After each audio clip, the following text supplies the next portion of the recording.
Hey, what's up everyone? Today we're asking the question, what type of movement was National Socialism? In other words, how should we categorize the Nazis? The short answer is that they were fascist. And the longer answer is a more qualified answer, still saying that they were fascist. So, what's going on here? My last video was a... Well, that's true. I agree with that. Yeah, okay. Sure. The short answer is that they're fascist, and the long answer is that they're fascist. Yeah, I agree with those things. 42-minute categorize National Socialism as fascist. What do you categorize them as? And many people respond to that by saying that they were National Socialist. But that's a meaningless statement. It's self-referential. You're defining the subject with the subject itself. The question is, what type of movement was National Socialism? And you're responding by saying that National Socialism was National Socialist.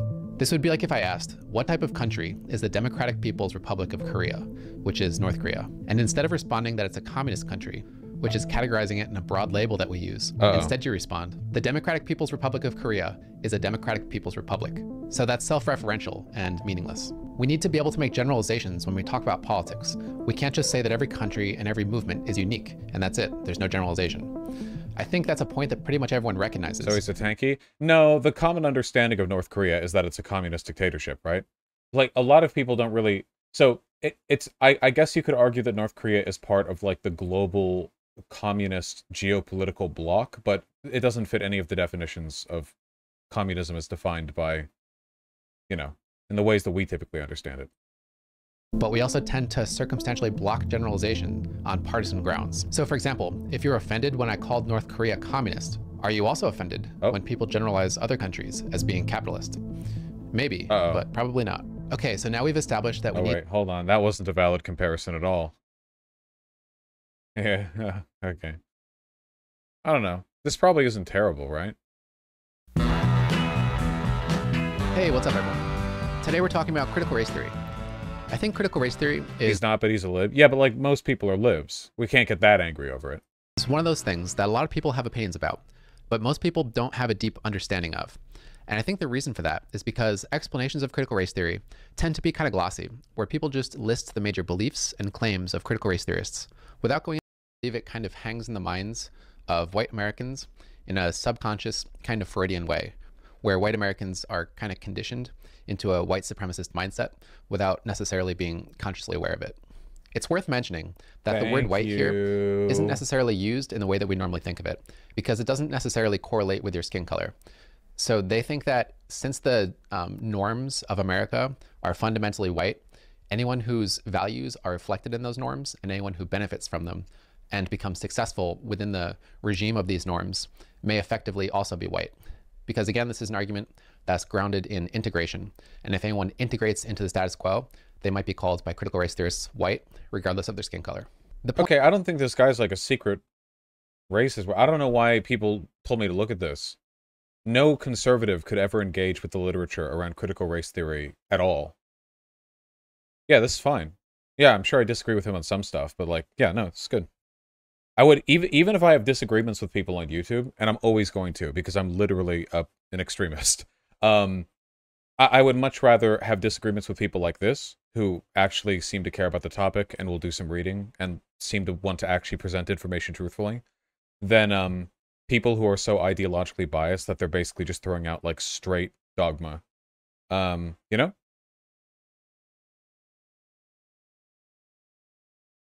Yeah, I don't know. Seems cool. Yeah, so, how you guys doing? Fuck, man, I just had my mind on the code shit. God damn it. Ugh. His video on Marxism is dumb because he gives the line, every Marxist country has failed, but his one on Chinese politics is pretty interesting, though I don't know how accurate it is. Well, I mean, depending on what definitions you want to use, the statement, every Marxist country has failed, isn't exactly an indefensible one, you know? What's that line from Disco Elysium? Yeah, communism has failed. Building communism has failed, but so is building love. You're not going to just stop building love, are you? I don't know. I feel like you can own up to stuff like that. What Marxist country? Well, it depends on your definitions, because I don't know what the fuck a Marxist country is either. Thanks, Gerard Kamsak. I'm always right. Can we talk about Texas suing to not have abortion exceptions for the life of the mother? Yeah, they want people dead. Death cult. Up yours, woke moralists. We'll see who cancels who. Thank you very much, celery person. I'll read donos shortly. I get incel and cap vibes from the guy so hard. Man, just because because he's like a woke moralists pale white guy, will don't be see who mean. cancels who. He's fine. He's fine. He's like soy boy. He's like soy boy. John. John Wick. There you go. I never saw any of the movies. I think he looks nice. You say Marx was more libertarian and the authoritarian excuses were supplied by Engels, but Chapman's videos on Marxism are very authoritarian quotes from Marx. Well, I don't think that Marx hasn't said authoritarian things. I'm just saying that the most authoritarian shit you tend to hear from people who cite Marx and stuff are people actually citing Engels, the On Authority pamphlet, which is terrible, by the way. If you wanna open up the stream by watching the thing on Marx, what is Marxism? Yeah, you know what? Why not? I kind of need to get my brain cycled through a little bit because I was doing that code shit for a while, and all I'm thinking about right now is like, could I fix it if I do this? So, and it's like an obsessive thing. Let's just watch this. You know, we'll I don't even this is probably not even a segment. We're just warming our brains up. Okay, we're getting it going. All right, what's up? 1.3. Let's go. So Marxism. I've talked about Marxism a lot on this channel, but so far it's been almost entirely about adapted versions of Marxism. So to bring things full circle, I'm going to spend a video dedicated almost entirely to classical Marxism, as developed by Karl Marx and his collaborator Friedrich Engels. So most of this video is going to be about their theory and their work. At the very end, I'll circle back out and say some things about adapted versions of Marxism. And I feel like not enough people give Engels credit for the mustache. That shit is insane. Easily the better beard of the two. It's actually crazy. That mustache. At the very end, I'll circle back out and say some things about adapted versions of Marxism and the term Marxism generally speaking. I hope you're ready, because it's going to be a ride. Okay, so this is generally considered Marx's first major piece of writing, the Economic and Philosophical Manuscripts of 1844. Holy shit, this has so much Karl fucking Marx wrote creamer in in it. Oh my god. And I think a good spot to start with his theory is to look at the first thing he says. We have begun from the presuppositions of political economy. We have accepted its terminology and its laws. And then he lists a bunch of terms. And look at the first term that he lists. Private property. If we're going to do a decent job of talking about classical Marxism, we need to talk about what he means by property here, because he's not using it in the sense that we normally think about it. And it's crucial to his work. I mean, look, he referenced it 5 more times just on this page. By property, Marx didn't mean just a plot of land. He was using the term in a broader sense, in the sense that John Locke talked about it all the way back in the 1600s in 2 treatises of government. Specifically in the second treatise, Locke talked about how when we put our work into something, and he specifically gave the example of putting our work into something natural, we transform it. And in that transformation, we're putting an essence of ourselves into that thing. Okay. So say, for example, if you break a branch off of a tree, and then you sharpen that branch into a spear, you're transforming that branch through your work. And in doing it, you're putting an essence of yourself into it, like in the form of craftsmanship.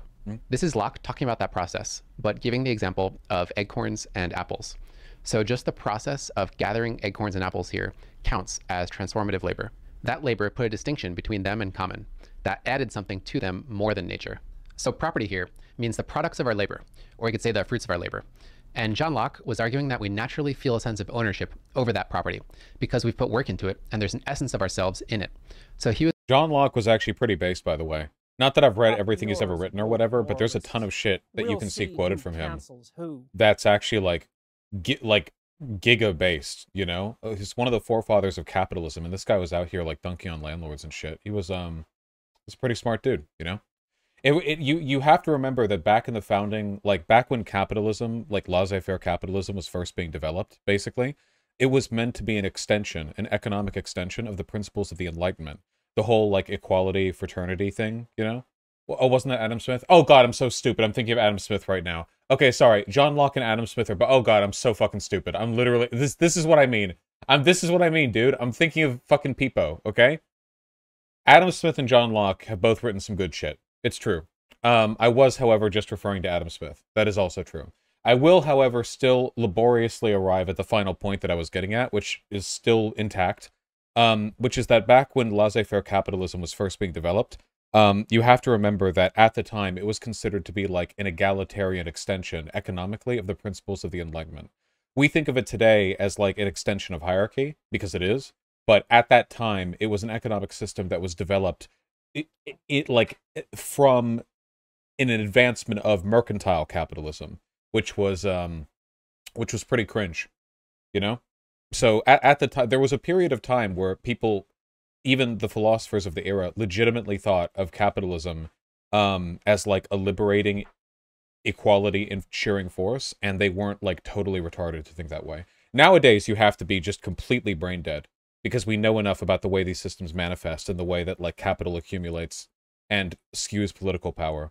But at the time, you know, I think you could have been a pretty like smart dude, been like, yeah, dude, capitalism will liberate the people of the world, you know? He was saying that it would be wrong for a government to come claim that property, and instead the government should do the opposite. The government should protect the rights of its citizens to own private property. So when people talk about John Locke's life, liberty, and property, that's the property that they're talking about. In Locke's words, every man has a property in his own person. This nobody has any right to but himself. The labor of his body and the work of his hands, we may say, are properly his. Whatsoever then he removes out of the state that nature hath provided, and left it in, he hath mixed his labor with, and joined to it something that is his own, and thereby makes it his property. But that was in the late 1600s.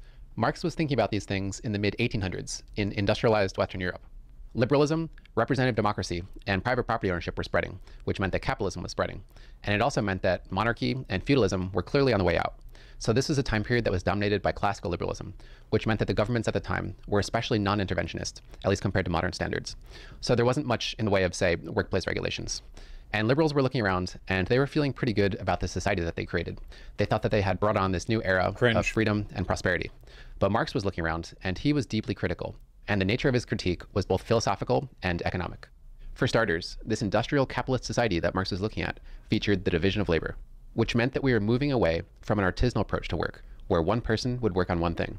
And instead, we were moving towards an assembly line approach to work, where many people would work on one thing. The philosophical side of Marx believed that the division of labor was causing a loss of meaning in the lives of industrial workers because they didn't have agency over their work lives. So if you go back to the artisanal style of work, say like being a blacksmith, you'd probably be able to dictate your own work life. You could dictate maybe when you show up to work, or maybe you'd have creative control over whatever process you're using to make whatever you're trying to make.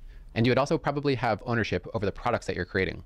So at the end of the day... Speaking as a debate bro, you know, somebody who has to debate this shit, I really... this is such a critical part of Marxist theory, but you can't really argue it with liberals because it's completely non-empirical, you know? When you're like, yeah, people feel a greater sense of connection to the things they produce when they're not relegated to, like, division of labor assembly line production. And then it's like, okay, well, where do you find that on a spreadsheet? Like, can you point that to me in, like, a data chart? You know, it's very difficult. I do think it's a real point, though. When I talk about alienation broadly, this is one of the big things that I'm referring to. Yours woke moralists. We'll see who cancels who. I feel like, frankly, if, in my opinion, like, yeah, soaked and left, but it gets into, like, abstract social psychology, which isn't the kind of thing that's easy to bust out, like, hard numbers for. And people always have, well, what ifs or what abouts, you know? Like, well, what if this thing changed? There's always something else to pull from, you know? It's harder to get empirical slams from. Speaking, I am absolutely not reading right now. Yeah, but again, it's social psychology. That's not to say it's not worthwhile looking at this stuff. People want autonomy. Yeah. In my personal opinion, like in a good world, the only kind of labor humans would perform would be meaningful social transformative labor, and everything else would be handled through automation. I think that humans benefit from the former, and whatever we don't benefit from, we shouldn't have any say in, you know? If work cannot be made to be fulfilling and socially necessary, then it should not be done by humans. You'd get to keep whatever inventory you made, either for yourself or to sell it. But industrial workers have their labor directed by management, telling them when to show up and what to do while they're at work, and basically making them into machines.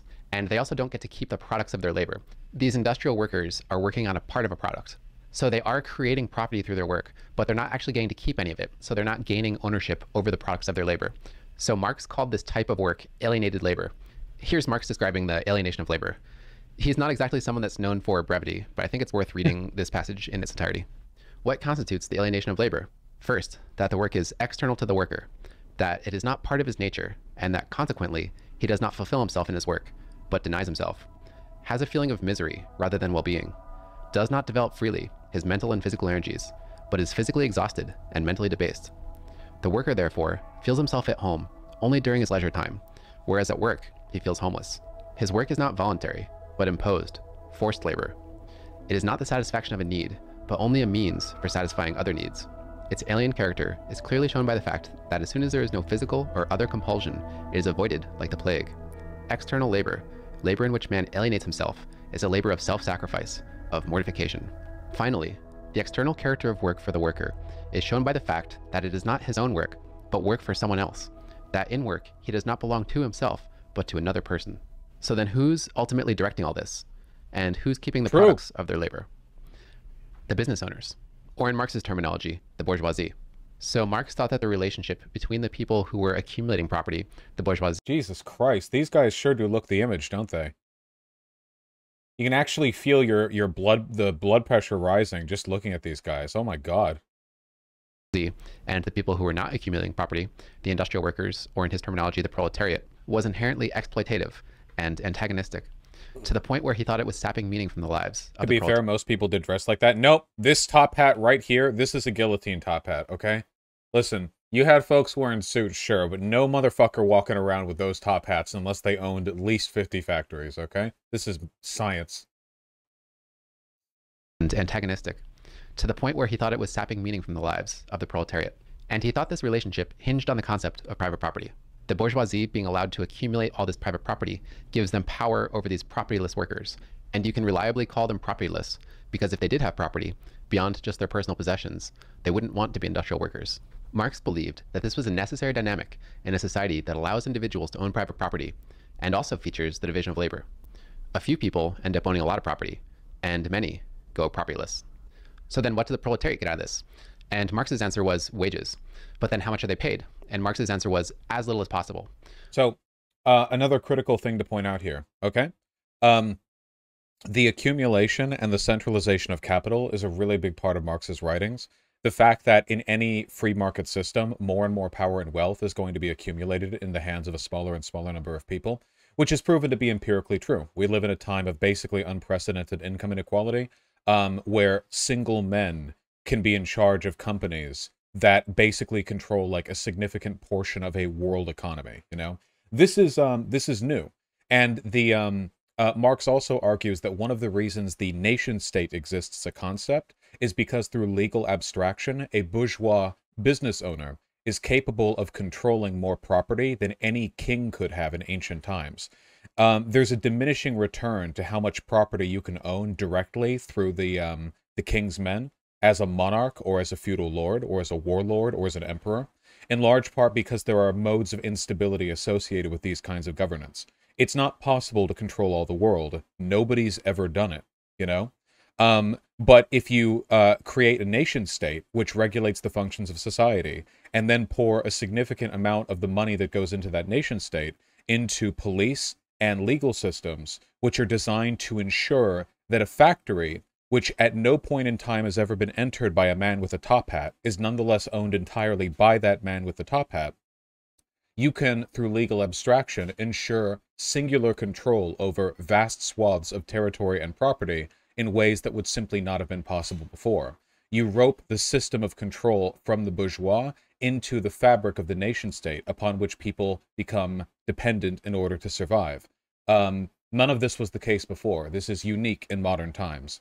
Before, in feudal systems, there was a degree of self-servience or self-reliance and federalization amidst feudal lords and the nobility, which prevented that kind of total control. It was too messy.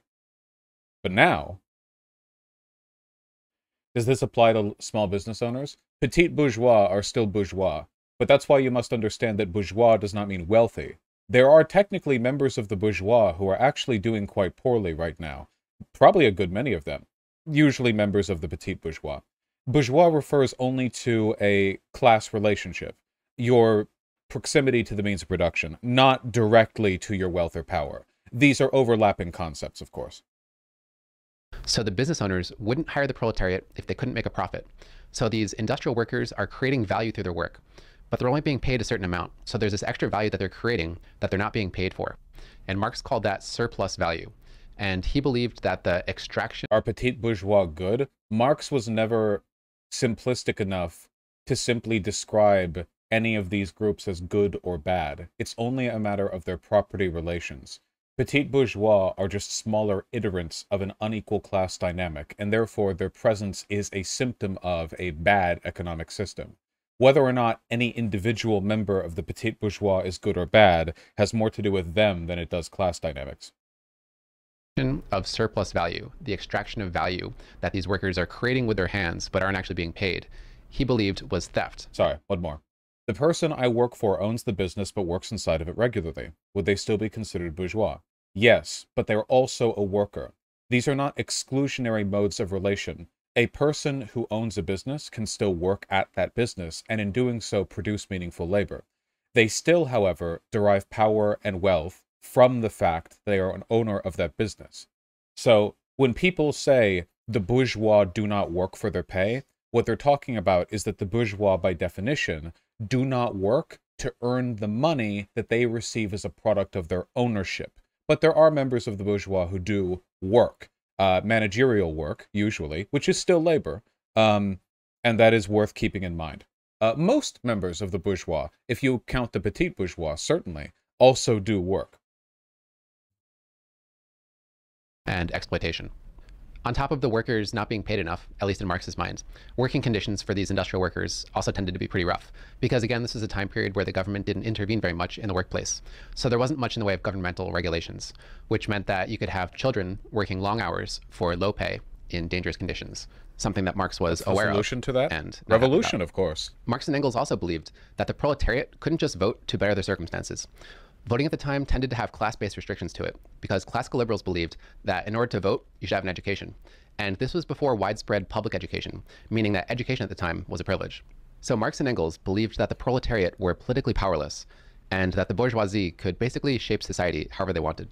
Or as Engels said it, they believed that they were living in a time of the political supremacy of the bourgeoisie. Another important thing to remember is that in pre-democratic societies, the mechanism by which popular rule determined the fate of a nation or a kingdom was through violence. It was the only way it could be done. If the peasantry were sick of a king, there is nothing the peasantry can do other than riot. It is literally the only thing they have the power to do. And because that is their only option, it is something that they have a latent capacity for, something which they keep in mind. But in democratic societies, the way in which the masses are supposed to change the fate of a country is through voting. Voting is something that can only be done meaningfully with a certain degree of education, a certain degree of political awareness, which means that now, in order to suppress the will of the proletariat, you no longer need to keep out of their hands the torches and pitchforks. You need to keep out of their hands access to meaningful political education. Because only with meaningful political education are they capable of the organizing and the reasoning which would lead to significant electoral political change. This is one of the reasons historically why the questions around the nature and role of public education are so contentious. It's not as much of a discussion nowadays, but 100 years ago, it was a pretty common sentiment, especially amidst the bourgeois, that education should just be to teach secretaries how to write and everyone else basic arithmetic, enough that they can work in the factories and on the fields, and that's all they need to know. Because they didn't consider education to be a liberating force, as the philosophers of the Enlightenment tended to. They considered it to be a kind of subsidized vocational training. How far we've come, Soakdown Left. Basically, from every angle that Marx was analyzing the capitalism of his time, he thought that the proletariat were getting the short end of the stick, and that they were being institutionally oppressed by the bourgeoisie, who were institutionally oppressing them through the right to own private property. And he thought that the pressures were going to get worse and worse. The bourgeoisie were going to keep accumulating more and more property, getting richer and richer, and more power. And they were going to keep on exerting pressure down onto the proletariat. And he thought that that was going to keep on happening until inevitably at some point society would have to rearrange itself and would have to learn from the mistakes of Marx's time by abolishing the right to own private property. In other words, make a communist society. So in this quote here, the theory of the communists may be summed up in the single sentence, abolition of private property. They're specifically flagging that they're talking about bourgeois property, which is basically any type of property that relates to big industry, which you could also call the means of production. The basic takeaway here is that they believed that private property was creating class inequality and class oppression, and that by abolishing bourgeois private property, they could fight class inequality and class oppression. Marx's vision for communism goes beyond what you would think just by reading this quote, but I'm going to wait until later in the video to talk about it, because there's another aspect to his work that I need to get to first. So Marx and Engels weren't operating in a vacuum here. It was popular among intellectuals at the time, especially in Western Europe, to criticize capitalism and to come up with your own theory of socialism or communism, and then to even try to get a following based on your own brand of socialism or communism. But these other people that were doing it were basing their theories on morality and on wishful thinking. So they were saying such and such aspect of capitalism is morally wrong, and for this and that reason, their version of socialism or communism is morally correct. And they were saying we ought to then implement their brand of socialism or communism. And to Marx and Engels, that type of thinking was naive, or in their words, it was utopian. And Marx instead wanted This is correct. it to be scientific. He was inspired by what Darwin had done for biology, and he wanted to do something similar for the social sciences by grounding his argument in logic and empirical evidence. In Marx's words, "My conclusions are the fruit of an entirely empirical analysis based on a careful critical study of political economy." I'm about to get into their method, but So, to be clear, the original distinction between utopian and scientific socialism, as illustrated here, was utopian socialism relying principally on moral arguments, and scientific socialism relying on more methodological and mathematical arguments based in economics and sociology. Now, it has taken on a life of its own, where people nowadays refer to utopian socialism as the idea of believing that socialism is a utopia, and scientific socialism as believing that the precepts laid out by Marx are as to reality what mathematical equations are, which is ridiculous. You can believe in a version of socialism argued for through empirical evidence without believing that socialism and is like a kind of fundamental mathematical truism that can be referred to. Essentially, these terms have been corrupted with time. I do generally agree with many of the things that Marx had to say about scientific socialism in his words. But before I do, I think it's worth saying up front that Marx and Engels didn't bring an objectivity or a professional disinterestedness to their work that we tend to expect from scientists. So this is a partisan take on what it means to be scientific. As Engels said at Marx's funeral, who, by the way, was somebody that knew Marx as a political and academic thinker probably better than anyone else. For Marx was, before all else, a revolutionist. His real mission in life was to contribute, in one way or another, to the overthrow of capitalist society and of the state institutions which it brought into being, to contribute to the liberation of the modern proletariat. So at the end of the day, they were both political activists. That doesn't mean that I will point out something, though. I think it's possible to argue in favor of something based on empirics, but I do think that Marx is committing an epistemic flaw here. Any argument for something which is based on empirics remains a moral argument. See, even if you can empirically demonstrate some preferable degree of freedom or equality or economic attainment or whatever else, you're presupposing moral values in doing so. For example, a scientific argument that we should switch from one type of energy generation to another because it will lead to less carbon dioxide emissions, even if you do all this in the math, you're presupposing the moral position that it is good that we don't torch the planet. A position I agree with, but it remains a moral one. Marx made plenty of moral arguments indirectly by presupposing the value of certain things, namely freedom, which I agree with. But again, this is, yeah. their theory is necessarily wrong, but I think it's something that's worth keeping in mind as we go through this next section. Wouldn't that make literally all prescriptive statements moralist? Come on. Yes. Yes. All prescriptive statements presuppose... Yeah. Conditional prescriptive statements, not necessarily. If you say, for example, I think it's better to do this thing because it increases the likelihood of this outcome, that's not a moral statement because you've included the presupposition. But any prescriptive statement in which you are making an assumption on the goodness of a given outcome, as opposed to just the outcome in itself, yeah, that is a moral statement. Okay, getting to it. So their method combined two concepts. One concept was historicism, which is the belief that you need to explain social phenomena historically. And you need to view history itself, not in terms of the actions of scattered individuals, yes, and make prescriptive but statements instead all the in terms time. of interconnectedness and in terms of evolution. The second concept was materialism, which here basically means the belief that people are the products of their environment. One aspect of Marx's materialism is that the material world, literally the world of physical stuff, shapes us to the extent that we need to provide for ourselves. So within that, Marx was specifically interested in tools and machinery. So he thought that certain tools and certain machinery, like for example the windmill, would make us economically organized in a way that would resemble feudalism. And then once we have, say, the steam mill, that requires a lot of money to start up, and it requires a division of labor to run. So once we invent the steam mill, then industrial capitalism is bound to follow. So basically, if we need to... This is a fair argument. Certain types of technology and certain efficiencies in material production bring about different kinds of labor relations. So for example, there are limits to the degree of wealth inequality in a tribal society that is full of hunter-gatherers. When hunting and gathering are the limits of your material production and consumption, there's a limited extent to which you can socially manifest inequality. Agricultural societies allow for a much greater degree because of the nature of agricultural work. How many people does it take to man a windmill versus a factory? What kind of education does it take in order to do one over the other? Another component of modern income inequality is differentiation in the necessity of education in order to make the best use of technology. Or to put it another way, nobody has to know how to read or write for a couple of farmers to efficiently use a windmill. But in order for a factory to operate at proper capacity, you need dozens and dozens of laborers and a couple of engineers. And the engineers need to be paying off the debts they incurred from a very expensive education. It's a system of production that manifests inequality through the labor relations that it requires between the people who work there. Logical pretzels, like I said, I agree. I do think that he commits an epistemic error in presupposing the morals that he advocates in favor of, while arguing against moralism as a rhetorical tactic. But I think that you can look past that and see plenty of good arguments.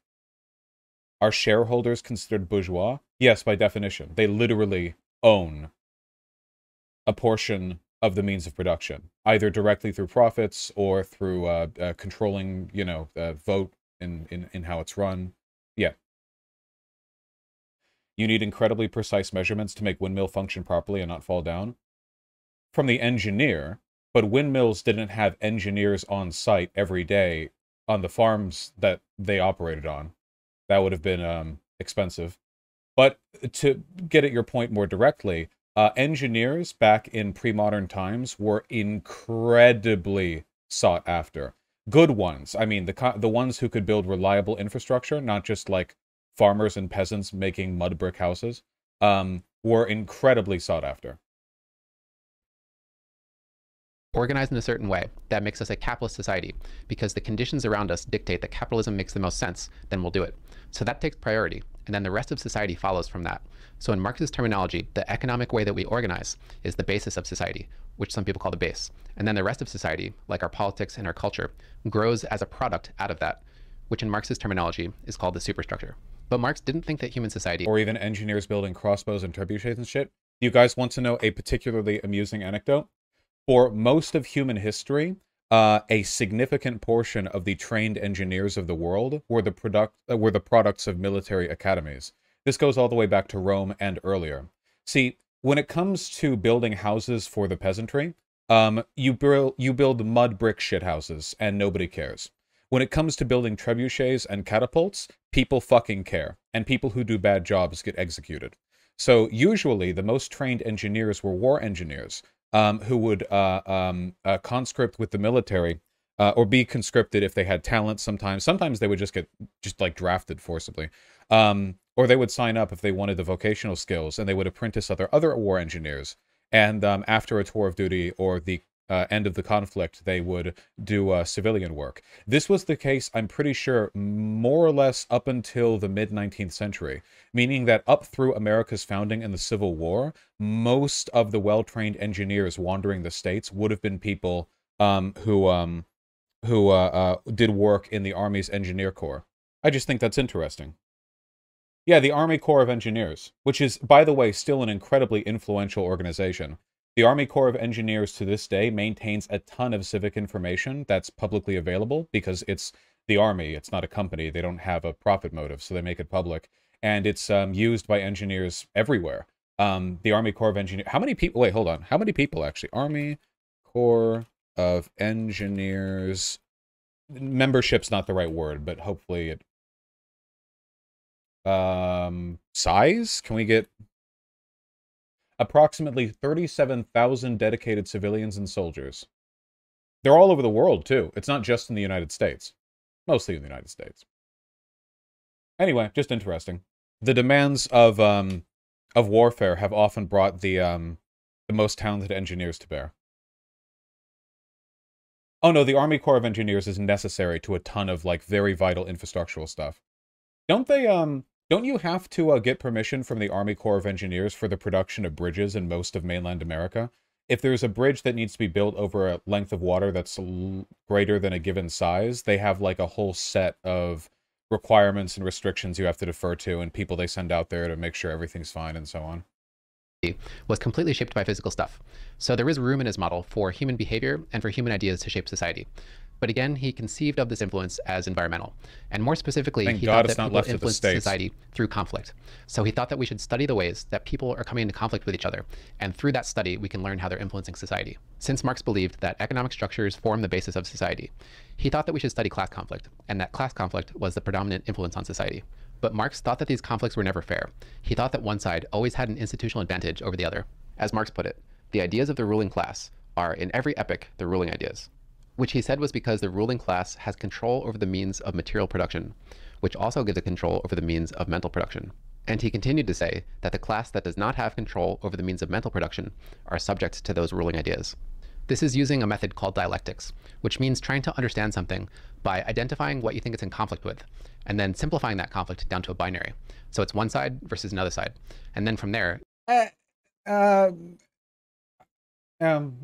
you study how these sides conflict and how they resolve. So according to this logic, you can't understand the bourgeoisie by only studying the bourgeoisie. In order to understand the bourgeoisie, you have to name who they're in conflict with, which Marx said was the proletariat.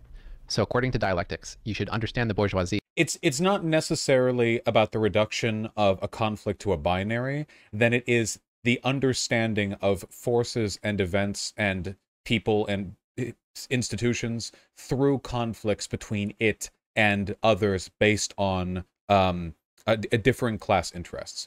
And you through this process, you sort of I don't think it's not like a monstrously bad definition. I think it's fine. It's fine. Based on their conflict with the proletariat, and vice versa. You understand the proletariat based on their conflict with the bourgeoisie. There's also an element of resolution in dialectics, which means studying what comes out of this conflict, which led Marx to predict what he thought would come out of the conflict between the bourgeoisie and the proletariat. Okay, I think it's time to tie all this together. By combining materialism, which again means that people are products of their environment, with historicism, which means to understand things in terms of their history and to see history in terms of evolution, Marx created the method historical materialism. Basically, historical materialism tries to explain where society came from, why it is the way it is, and where it's heading. And it does the whole thing through the lens of materialism, dialectics, economics, and class conflict. And it constructs the whole thing using logic and verifiable facts. So Marx can say, if you have a problem with it, show me where I'm wrong. Now, with that in mind, here's a sketch of Marx and Engels' major claims that they produced using historical materialism. Picture this arrow as the arrow of human history. Okay. History is always moving forward in time. Along this timeline, there are periods of history. Each period of history has its own economic structures and its own class conflicts. As each period finishes developing, it essentially gives birth to the next period, leaving a distinctive thumbprint on it from the period before. The period before Marx and Engels' time featured feudalism and monarchy. That period essentially gave birth to the industrial capitalist period that Marx and Engels were living in. The predominant class conflict of their industrial capitalist period was between the bourgeoisie and the proletariat. The bourgeoisie have an institutional advantage in that period, giving them a monopoly on power. The accumulation of private property is what gives the bourgeoisie its power. As capitalism develops further, members of the bourgeoisie compete against each other and also oppress the rest of society below, extracting more and more money and more property from society, making themselves rich. I feel like we've deviated a little bit from Marxist theory here.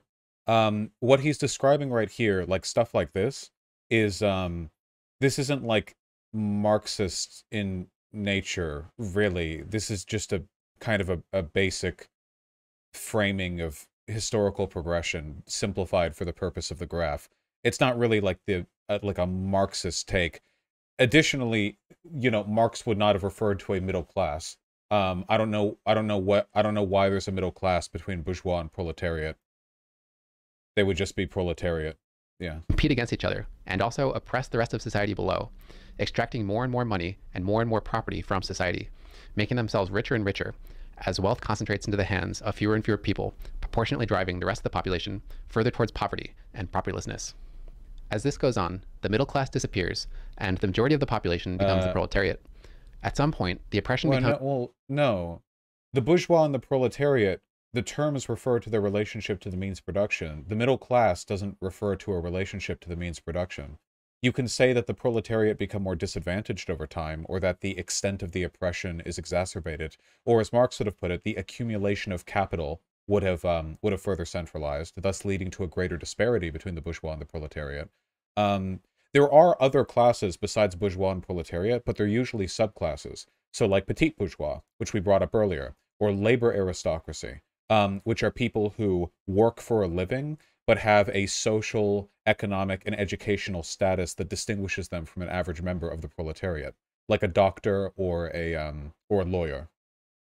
So unbearable that the proletariat band together as an oppressed class, rise up and reclaim society for their own, taking power from the bourgeoisie and making a new society where private property is abolished, which would also bring on the next period of human development, the first period that was supposed to be free of class conflict, which in his terminology would be a period of communism.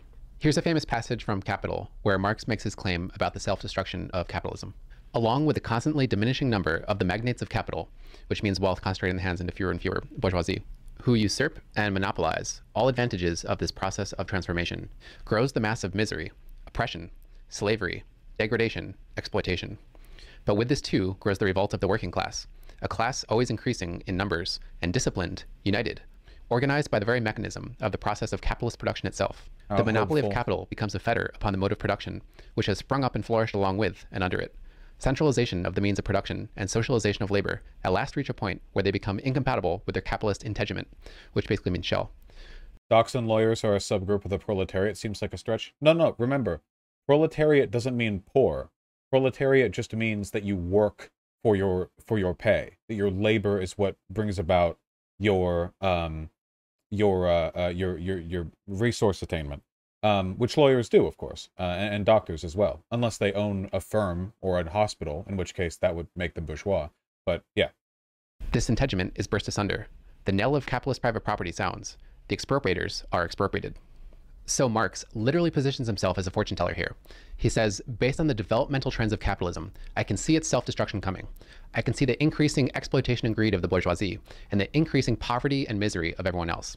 And he says he can even glimpse around the corner a little bit more to see the coming revolution and the next society, which he said was communist. And if you asked him how sure he was, he would say very sure. In fact, he thought it was inevitable. You might have noticed that I'm not spending a lot of time on Marx as an economist. He did spend a lot of time developing his theory of economics.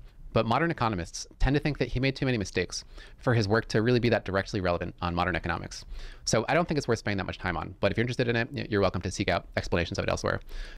So, or to put this another way, there are terms and processes in Marxian economics that I think are relevant today. But I do think that he has been outpaced somewhat. To put it another way, economic theory and research usually doesn't survive relevance that far past the era in which it was written. The idea that Marx's economic prescriptions in their entirety would remain that relevant in this modern era of cell phones is a bit naive. There are things that he has done and that he has said economically that are still worthwhile, but of course, when we want to learn about the modern economy, we have to learn about it from people who have been around to witness it. It's not all of it is mistakes. A lot of it is just like history moves forward. You know, it would be like going back to prescriptions made by Adam Smith and being like, "Ha! You know, you couldn't have predicted this." Well, I mean, yeah, he couldn't have. I find Marx much more valuable for his sociological and his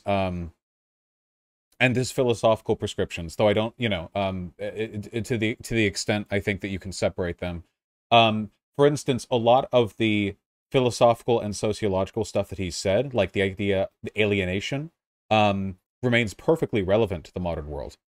Perfectly. In fact, it's only gotten more relevant, really. So I think it's important to understand, you know, maybe the nature of our economy has changed and grown more complex, but the nature of our social relations has not changed that much, at least not in some of the ways that he describes it. I'm also kind of skipping over the revolution. It's something that I think people talk about a lot when they talk about Marxism. But I think for Marx, the revolution was probably the least interesting part of his theory. I think what was much more important for him was just... Sorry, this is important. Vaush, one of Zizek's main critiques of Marx's claim that the limit of capital is that Marx overlooks how capital itself has no limit because it can morph itself through perpetual revolutions within capital. Capital has to revolutionize itself to maintain itself. For Zizek, capital is located in the Lacanian real, which resists symbolization. Well, I don't know shit about Lacanian philosophy, so I'm afraid I can't comment very much on that.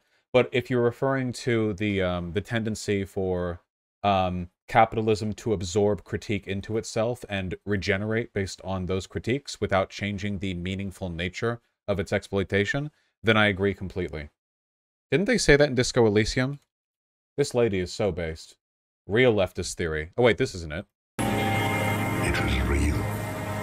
I'd seen it. Where is it? I'll find it. I'd seen it in reality. The mask of humanity fall from capital. It has to take it off to kill everyone, everything you love. All the hope and tenderness in the world. It has to take it off just for 1 second to do the deed. And then you see it as it strangles and beats your friends to death. I can't find it. What the fuck? Most courageous people in the world. You see the fear and power in its eyes. Then you know that the bourgeois are not human. True. Disco spoilers? It's not spoilers unless you say spoilers. You retards realize that, right? You do understand that, right? This game is like 3 fucking novels of dialogue in it. It's just like another conversation. And then you see this, you're like, oh dude, that's it. That's the big twist. And you're like announcing it. This general idea that the proletariat took power. And I don't think he cared that much about what form that took. So for him, just the proletariat taking power was the important part. So I'd rather just skip ahead and talk about what he thought that would look like once the proletariat came into power. In other words, let's talk about communism. After the revolution, Marx and Engels believed that the proletariat would stick together as a unified class, and they would rule based on a flipped dynamic of how Marx and Engels perceived industrial capitalism. Since they believed that the ideas of the ruling class are in every epoch the ruling ideas, then the ideas of the proletariat would be the ruling ideas of the society. Dialectically analyzing the proletariat and the bourgeoisie led them to believe that the proletariat would be fundamentally socialist, meaning that the proletariat would rule this new epoch with socialist ideas. Here's Engels giving what I think is a pretty clear explanation of what that new social order would look like. Above all, it will have to take the control of industry and of all branches of production out of the hands of mutually competing individuals, and instead institute a system in which all these branches of production are operated by society as a whole. That is, for the common account, according to a common plan. Holy shit, Araxia, I'm not reading all that. Oh my god. All members of society. It will, in other words, abolish competition and replace it with association. And then on the next page, private property must therefore be abolished, and in its place must come the common utilization of all instruments of production and the distribution of all products according to common agreement. In a word, what is called the communal ownership of goods. So all property that generates wealth, property that you can say rent or sell or operate to generate wealth, would go into the hands of the state, which also implies that the state would direct the economy and to some extent direct labor. But this probably wouldn't happen overnight. As Engels said, the proletariat would probably transform existing society gradually, which would start with bourgeois property, which would mean certain forms of... I think it's important to remember that when Marx was writing this, fascism didn't really exist yet. So when Marx imagines like, well, what will happen when like the commoners rise up against the bourgeois? The natural answer to him is a socialist state, a dictatorship of the proletariat, as opposed to any other potential outcomes, unfortunately. Of the means of production. But then from there, they thought that the proletariat would find itself forced to go ever further, to concentrate increasingly in the hands of the state, all capital, all agriculture, all transport, all trade, until finally, when all capital, all production, all exchange have been brought together in the hands of the nation, private property will disappear of its own accord, money will become superfluous, and production will so expand, and man so change, that society will be able to slough off whatever its old economic habits may remain. I'm just going to rattle off a few more other points, and then I'll talk about all this. They thought everyone in this communist society would be... One of the things that I never really understood about Marx and Engels... points, and then I'll talk about all old economic... One of the things that I never really understood is that for people who rattle on about scientific socialism, this is the most, like, literal utopian stuff that you're going to get out of leftist theory, you know? Like, oh yeah, dude, and after the proletariat sees control of society, like, you know, everything will be good and they'll all get along and blah, blah. You know, I'm not just saying, this is a summary, of course. It's not the entirety of their writings on the subject, but this is always the point right here where people, like, roll their eyes and leave, right? Because the idea that, like, when all of the working people are in charge, things will just work out in this respect is a naively idealistic one that I don't think withstands much scrutiny. You can argue that things may proceed in this fashion, but I would have been much more interested if Marx had written on what changes could be made in order to incentivize development of proper political and economic systems after a proletarian revolution. But unfortunately, Marx and Engels did not write so much after the fact. They didn't give us the tasty handbook to post-revolutionary communism building. Not to say they didn't write on it at all, just... Economic habits may remain. I'm just going to rattle off a few more other points, and then I'll talk about all this. They thought everyone in this communist society would be publicly educated because private schooling and homeschooling have class connotations. They also thought there would be construction of large public housing projects, which they interestingly called great palaces. Also, inheritance would be abolished, and there would also be equal obligation for everyone to work. And as Marx described it, the government would increasingly intervene with our income. There's something that has outdated somewhat, no? Most socialists these days are some flavor of anti-work, unless they're one of those Pat Soak or Dengis types where they're really just fascists or capitalists with a mask on. Equal obligation of all to work is also a little bit incompatible with the sentiment, you know, from each according to their ability to each according to their need. Depending on how broad your definition is for work, it can be a little bit... Inheritance would be abolished, and there would also be equal obligation for everyone to work. And as Marx described it, the government would increasingly intervene with our income, or whatever products we make from our work. In his Critique of the Gotha program, Marx describes how this communist society would come in two stages. Since it had been birthed out of the capitalist period before it, capitalism would still have a thumbprint on the society, at least in the beginning, meaning that it has some growing pains to go through. So society, he thought, would still be tainted with the capitalist limitation. The problem is that people would be compensated for their work in proportion to how much they're working. That's a problem because some people naturally produce more than others. We don't all have equal ability to work. Moreover, we have unequal needs, so some people have different circumstances. That means that they need more than other people, for example, if they have children. So even if we all had equal obligation to work, and if we all had equal pay for our work, there would still be class inequality in the society. As Marx says, the one receives actually more than the other, the one is richer than the other, etc. So to him, this class inequality is an unavoidable shortcoming in the first phase of communist society. Ooh. In the higher phase of communist society, as he says, that shortcoming would be resolved. He pictured this phase being a phase of extreme prosperity and extreme abundance. And he says, only then may the limited horizon of capitalist right be left behind entirely, and society inscribe on its banners, from everyone according to his faculties, to everyone according to his needs. You might note that all of this sounds remarkably naive and ill thought out, now in retrospect. Yeah, it does a little bit, doesn't it? There's some debate about what exactly that means, but I think it's clear enough. Everyone works as much as they're able to, contributing in the best ways that they're able to, but no one privately owns the products of what they create, whether it's food or inventory or whatever. So whatever people produce in this society belongs to the public, and then from there you can take whatever you need, regardless of how much you worked, and also presuming you don't take it away, that creates class inequality. So what Marx and Engels are advocating for here is a society that's engineered in a particular way to eliminate class inequality. And yes, they are advocating for it. Some people think that Marx and Engels were just sort of dispassionately predicting this stuff, but that's not right. They were activists and they were... It sounds like you're changing some stances recently? No, not at all. I'm still a communist. I do believe that their best work was undeniably in their critiques of capitalism. Everyone knows Marx for his critiques of capitalism. Nobody cites Marx for his descriptions of how to attain communism. Advocating for this stuff. They were morally disgusted by capitalism, and they wanted this communist society. The Communist Manifesto is a piece of propaganda that they wrote for communists in their time to try to speed up the fall of capitalism and to try to speed up the rise of communism.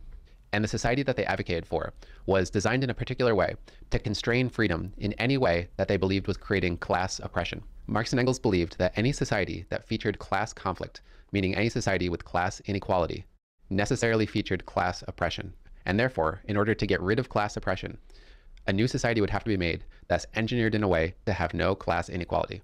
Even if we force everyone to work equal amounts and we force everyone to be paid equal amounts, we'll still have inequality. Some people are able to work more than others, and some people naturally have circumstances that are different. And this is where the sociologist in me screams. If they are ensuring that everybody works the same amount, what system is being put in place to do so? Are there critiques here of the mechanisms of the police or of law and how that might reinforce systems of inequality? If you have a legal structure in a state that is ensuring equal work for all, how do you prevent that state from just designating certain people in charge of labor allocation and then allowing them to acquire more power? The answer is it just doesn't get solved. Not here, at least. Some people are able to work more than others, and some people naturally have circumstances that are different than others. So the only way to create a society with class equality is to create a network of constraints that make it happen. Some of these constraints are banning inheritance and private schooling and homeschooling, and of course banning the right to own private property. But there's another constraint that might be the most important one of all, and that constraint is on political freedom. The society I just described is a totalitarian. The Paris Commune functioned well and had less crime during its brief period. The Paris Commune was not global communism. Society. The society I just described is shaped through and through by communism and socialism. It's not a society shaped by a plurality of influences. So if you're not a communist or a socialist, your opinion is not welcome in shaping this society. They did not describe a society with a multi-party democracy, where if you're not a communist or a socialist, you'd have a political party that you could affiliate with. What they described was a society based in the rule of the proletariat, and they described the proletariat as socialists and communists. You can find quotes from Marx and Engels that support democracy, and some people use that to... I don't understand the argument that's being made here. Marx argued in favor of a dictatorship of the proletariat and argued the proletariat would be socialist. But I don't believe he said there should be party abolition of those who disagreed with the prevailing socialist thought. Dictatorship at that time just meant rule by. That's the translation of the term. He wasn't saying that, like, it should literally be an autocracy. Yeah, I don't think, yeah, no, I disagree with this. To say that Marxism is necessarily democratic, but that's not the obvious conclusion from reading their writing or studying their work. When they were urging the proletariat to overthrow the bourgeoisie and take power, they were urging at their time a minority of people. They did what? Did not wait, the proletariat were a minority in the 19th century? What?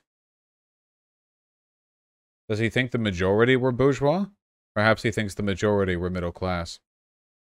Didn't tell the communists, the socialists, or the proletariat at the time to wait until they had a majority before they took power. Wait, the proletariat were the majority. That they were the proletariat. You could argue that within the proletariat, not most of the proletariat were socialists, but we don't make our arguments based on that.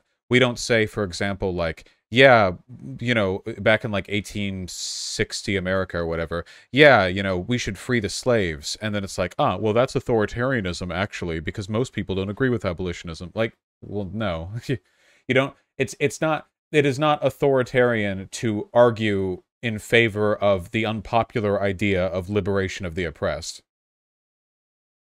Engels even said in a letter, "It cannot be expected that, at the moment of crisis, we shall already have the majority of the electorate, and therefore of the nation behind us." Well, yeah, unless the majority were all socialist. That would be surprising. The majority would be proletariat, though. That was not in the context of it being a deal breaker. So what they advocated for, at least in their lifetimes, was for a minority of socialists and communists, under the banner of representing the proletariat, to seize power, and then from there, impose their politics on the rest of society. Yes. This is how all revolutions work. Revolutions don't usually have the post-revolutionary ideology dictated by a numerical majority of the population. Also, again, if your argument is in favor of liberation, I don't think that the proportion of people who believe in that liberation agreeing with you is necessarily, like, the determinant factor here. Should we have held off on, like, women's suffrage until more than 50% of Americans believed in it? You know, it's, yeah. I think he means that in the 19th century, the proletariat did not encompass most of the population because most countries were still agrarian. No, I don't think so, because he said proletariat, socialist, or communist. as though proletariat was an ideology or socialist/communist were class positions. He hasn't even mentioned the peasantry. No, I think what we're doing right now is the very standard liberal, it is authoritarian to do revolutions to free the proletariat type deal. If you had a problem with it, you wouldn't have an outlet to do anything about it. All media would be owned by the state. Everyone would be publicly educated by the state. There wouldn't be an opposition political party that can pull society away from socialism and communism. He's inferring this? Again, I do not think you can find in these writings, like in a proletarian dictatorship, it would be autocratic and there would be no room for dissent. What if the proletariat don't want communism though? Listen, if the proletariat don't want to be put in charge of society, then once they're in charge of society, they can just hand it right back to the bourgeois, can't they? I mean, again, dictatorship of the proletariat literally just means a society ruled by the proletariat, aka like 99% of the population. What we're talking about right now is like, how dare you force a democracy? What if the people who then have the opportunity to participate in that democracy don't want to be in a democracy and they want to be oppressed instead? You could argue this against democratic revolutions, like, oh wow, you're going to force democracy on the population? Not everyone believes in a democracy, you know? It's like, well, okay. They're going to teach you pro-democratic ideals and they're going to fight against you if you're an authoritarian after having a democratic revolution. I mean, yeah, kind of. A little bit. Stop beating your camera. Yeah, like I said, I moved my camera, so I think that the clamp needs to be tightened. So it's wiggly. And they didn't want this just to happen in one country. They wanted this to be a movement that swept the entire world. Yeah. So that's something to think about when we're talking about classical Marxism. This is a serious subject with serious implications. Well, you could probably find a way to interpret or adapt classical Marxism in a way to make it not totalitarian, but their vision for okay, again, nothing about what they've written here is totalitarian unless you sincerely believe that liberatory revolutions are innately totalitarian. Oh my god, he's they posting now? No, he's not. Okay, tune down your dog whistle sensors. This guy hasn't said anything I disagree with that's worse than him being a liberal. For a communist society, very much is. Since Marx and Engels' time, capitalism has in some aspects moved away from what Marx and Engels predicted. So we have increased workplace regulations now that make working a more pleasant experience. And we also didn't experience the increased poverty for the middle class and for the working class that they predicted. And instead, we've experienced a long period of prosperity, especially for the working class, making absolute poverty. Oh no, oh god, I guess we're in full critique mode now. Okay, so his arguments about communism being totalitarian, as cited by Marx, are just flatly wrong and a misinterpretation of the text. This extreme poverty rate that the, the World Economic Forum loves to fucking jerk themselves raw over, is set to an embarrassingly low standard. The idea, like, the problem is that depending on how high the threshold you set for how many people are living on $1 per day or less, or how many dollars or so, like, yeah, if you set it to $1 or $2 a day, it's fairly impressive. If you set it to 5, it's a lot less impressive. And if you set it to 15, then it's way, way, way less impressive. The current argument that I subscribe to is that capitalism has displaced the true proletariat internationally. So while we may not tolerate, you know, marshwater slums here in the States quite as much, we will tolerate them in Bangladesh and Indonesia. So we displace the economic production of the true proletariat out into the developing world, and we allow them a fraction of their potential standard of living, because if life got too good for them, they wouldn't work in our shitty sweatshops. So maybe things will get better for them in the sense that it would be preferable to a state of absolute deprivation, but that's not the same as them being, like, allowed to develop economically in the way that that we have. And that's why the IMF and the World Bank have long worked to liberalize other developing countries insofar as they should be made more amenable to American business investment.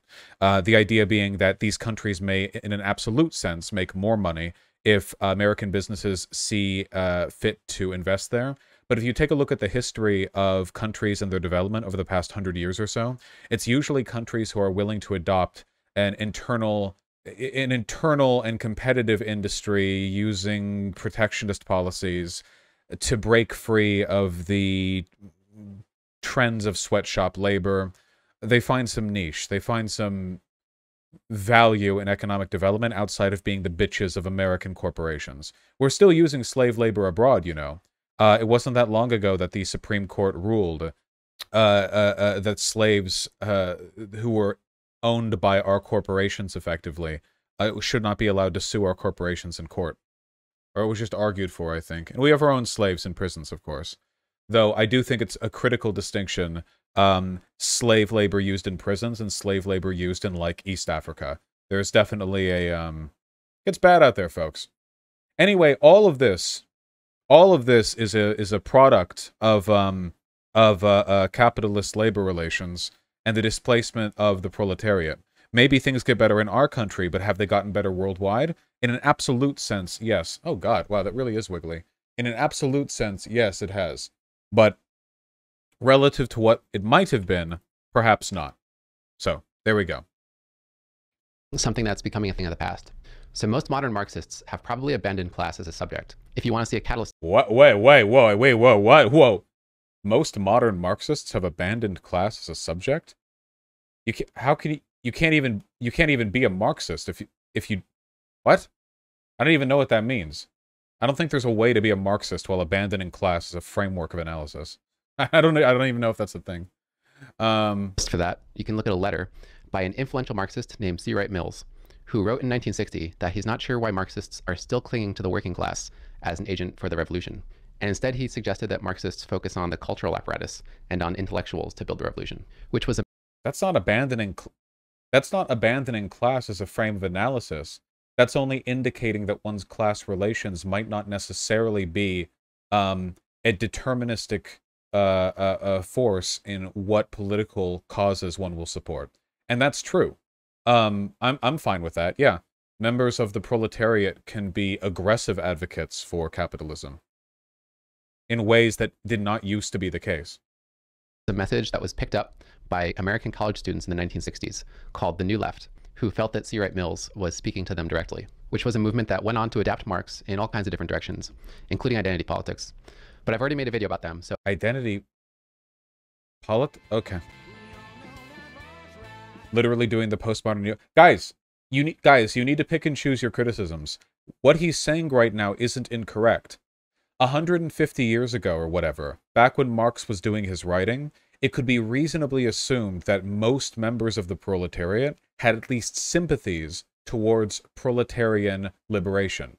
If you went up to an average person who worked in a factory, you know, some textile mill, whatever, it's reasonable to believe these people were highly discontented with their situation and at the very least antagonistic towards their boss. Nowadays, people who make minimum wage are just as likely to be, you know, Milton Friedman cock-sucking free market advocates as people who are uber wealthy. There are members of the bourgeois who are social democrats, and there are literally tens of millions of minimum wage making Americans who have policies and beliefs on the poor which would rival that of the most malicious Scrooge-like robber baron of the 19th century. So what we're talking about here, the New Left, is merely a shift towards the idea that one's class position as a member of the proletariat is not enough for one to be an ally of the working class. In order to be an ally of the working class, you need to be sufficiently ideologically disposed. Hence, a greater focus on culture and education. This is something that I agree with fully, unless there are people in chat who believe that simply being poor will make you a socialist. And I have a bridge to sell you if that's the case. So if that's interesting to you, I would just check that out. I think it's about time that we got around to answering the question of the video. What is Marxism?